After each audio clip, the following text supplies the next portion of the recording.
Good afternoon. My name is Christopher Amante, and I'm a research scientist at the Cooperative Institute for Research in Environmental Sciences and NOAA National Centers for Environmental Information in Boulder, Colorado. The title of my talk is Canada-United States Elevation Model Collaboration to Improve Tsunami Inundation Mapping. This project started after the Semiahmoo First Nation, a community that now spans the Canada-United States border, expressed concern about conflicting tsunami hazard information from the Canadian and the United States governments. Modeling coastal inundation in the cross-border region of the Pacific Northwest of the United States and British Columbia, Canada, is challenging for many reasons. One of these reasons is the lack of a seamless coastal digital elevation model, DEM, that extends across the border and a common framework for modeling cross-border tsunami inundation. To address the issue of a cross-border DEM, Natural Resources Canada sponsored a coastal DEM development workshop, and additional workshop partners included Fisheries and Oceans Canada, Emergency Management British Columbia, and the National Research Council and Indigenous Services Canada.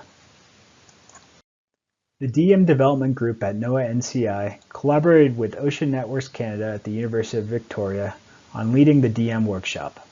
The main goal of the workshop was to provide instruction on coastal DEM development for the Semiahmoo First Nation.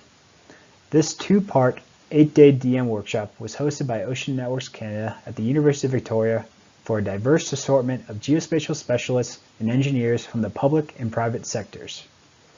The workshop was part of the West Coast demonstration study of the Canadian Safety and Security Program Coastal Flood Mitigation Canada project.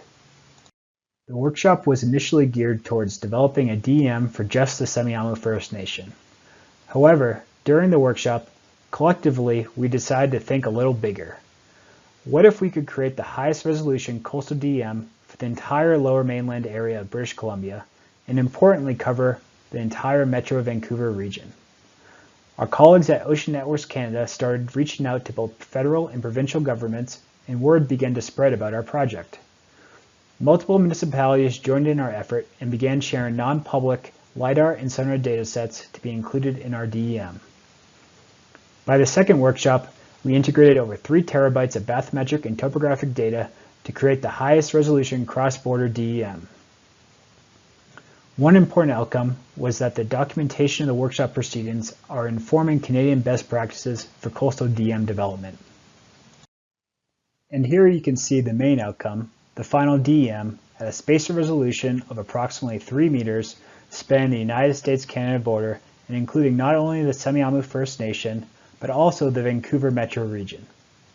This DEM will help the scientific modeling in the area, and as noted by Emergency Program Coordinator for the Semiahmoo First Nation, Paul Gadboy, using science to improve our understanding of tsunami risks in our community will support improved emergency planning, risk awareness, and development decisions.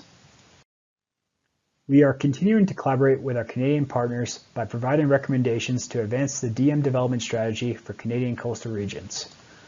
We also incorporated recent elevation model updates in Washington State. And we converted the workshop DEMs to multiple vertical datums.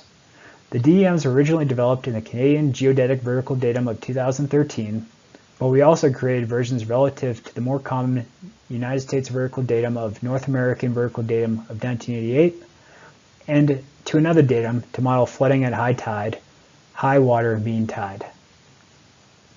And lastly, we are working on finalizing data agreements between national, provincial, and nonprofit organizations.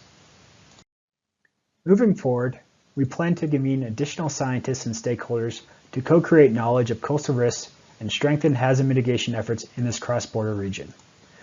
We are working with both the United States and Canadian tsunami modelers to evaluate improvements to tsunami modeling with our workshop DEM. Ultimately, we hope the results of these tsunami modeling efforts will provide more consistent risk assessments for the Semiahmoo First Nation, and also improve tsunami warning systems, emergency planning, and risk awareness for communities across Canada and the United States.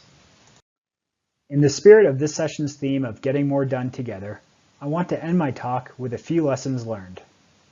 Number 1, be opportunistic. When collaborating with different organizations, each will have their strengths. For this project, our colleagues at Ocean Networks Canada provided invaluable connections to Canadian government organizations and persuasively convinced all of these organizations to share previously non-public data. Number 2, go big. We realized that we had the connections to the data holders and the expertise in-house to create a DEM that would not only benefit the Semiahmoo First Nation, but also benefit millions more people in the Vancouver metro area.